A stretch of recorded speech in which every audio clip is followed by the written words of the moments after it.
Out of this, Europe on edge this morning as President Trump threatens massive new tariffs unless the U.S. gets control of Greenland. Yeah, the EU now holding an emergency meeting to discuss how to respond. Newsmax foreign correspondent Shelby Wilder now joins us live from London. Shelby, good morning. Yeah, good to be back with you. And as you had noted, Alex, faced with the threat of tariffs from President Trump over Greenland, European leaders are now moving to coordinate a response. On Sunday, ambassadors from the European Union's 27 member states held emergency talks in Brussels to discuss the situation and also what comes next. Officials made clear that they intend to defend Greenland, to stand alongside Greenland and push back against economic pressure from Washington, which EU leaders called a dangerous downward spiral. The EU is now preparing a potential package of retaliatory tariffs worth up to 93 billion euros, or about $108 billion. Again, following President Trump's warning that countries supporting Greenland, being those that had recently sent troops as part of NATO exercises to Greenland, will be facing a 10% import tax starting in February, and a warning that this will only go up by June. And again, those countries are Denmark, Norway, Sweden, France, Germany, the United Kingdom, the Netherlands, and Finland. European officials are also weighing restrictions on U.S. companies operating within the European Union. We heard French President Emmanuel Macron urge the bloc to activate its so-called trade bazooka, formerly known as the anti-coercion instrument. And this measure would allow the EU to impose sweeping economic penalties, again, on U.S. companies. On the United States, this would include limits on investments, access to public contracts, and intellectual property protections, among other measures. European leaders hope that these steps and warnings to the U.S. will give them leverage ahead of key meetings with the Trump administration. It's going to be taking place on the sidelines of the World Economic Forum in Davos, Switzerland this week. Right. Okay. But first, let's go back to Minneapolis, where more than 1,500 troops await a possible order to deploy to quell anti-ICE chaos in the Twin Cities of Minneapolis and St. Paul. Yeah, well, the state's governor, Tim Walz, says he's now mobilizing the Minnesota National Guard to have them ready to support state police. And the anti-ICE rhetoric from Democratic leaders is only heating up. Do you regret that language? That doesn't sound like turning the temperature down. I don't regret it at all. We are saying that we must agitate before we collaborate with these forces of violence. And it's not the first time we face them. Here in Tennessee, we had another terror group who used to wear masks and hide their identities, known as the KKK. What is happening in Minnesota has nothing to do with immigration. It has nothing to do with law enforcement, as far as we can all tell. It is about terrorizing our communities.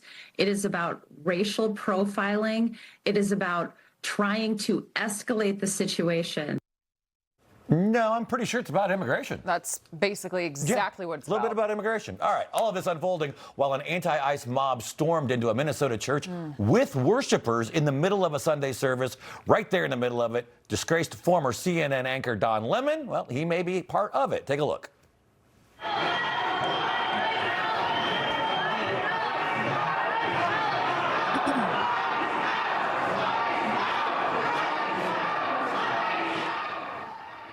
Let's bring in Elena Haba, senior advisor to the Department of Justice. Elena, good to see you this Monday morning. So the Department of Justice announced Sunday night an investigation into this as a possible violation of federal law that prohibits disrupting people practicing their religion. Can you tell me where things stand this morning?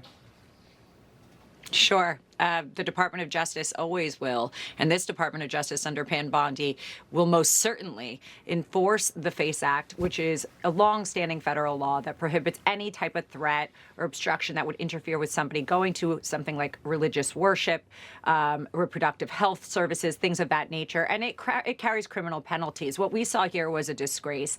What you played earlier, where you're seeing people coming out, the mayor, for instance, coming out and enforcing and inciting even more hostility to agents that are taking their job seriously is not acceptable, and it's not going to be tolerated by this Department of Justice. Yeah, and of course, we all remember not that long ago, we had those churchgoers who went to an abortion clinic and they were silently praying, and they were arrested due to the FACE Act. So, everyone needs to be held accountable. But apparently, these protesters, they believed that there was a connection between ICE and then this specific church. You had Don Lemon actually spoke with one of the church leaders. Let's take a listen to that.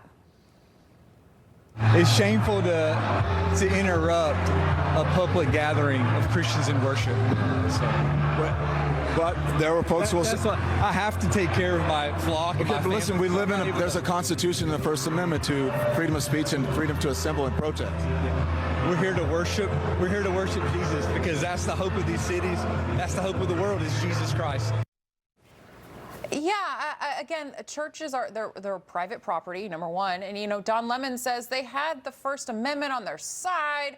But Alina, do you see the potential of the former CNN personality maybe facing criminal charges for this?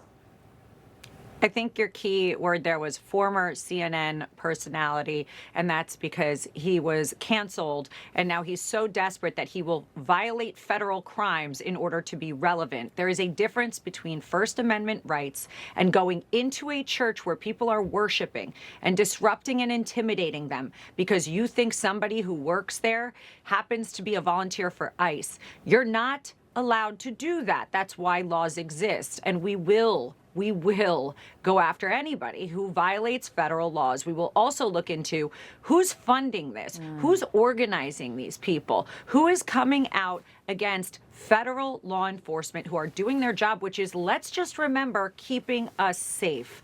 Why can we all not get behind that? I don't know exactly what happened here, but it obviously is a violation of state and federal law to interrupt a religious service for any purpose other than to save the life of somebody there. So I don't know exactly what happened. What did he do? Well, he was apparently, allegedly, these protesters thought the preacher, the minister, was somehow connected to ICE. You saw Don Lemon there interviewing the person, but saying, we have a First Amendment right to protest and freedom of speech. We have these rights, which is why they're in that church, which they do not have a First Amendment right to interrupt a church service. They have a First Amendment right to stand outside the church and say what they want in such a manner as not to interfere with the religious service going on inside. That's pretty basic law, whether you're involving ICE or not.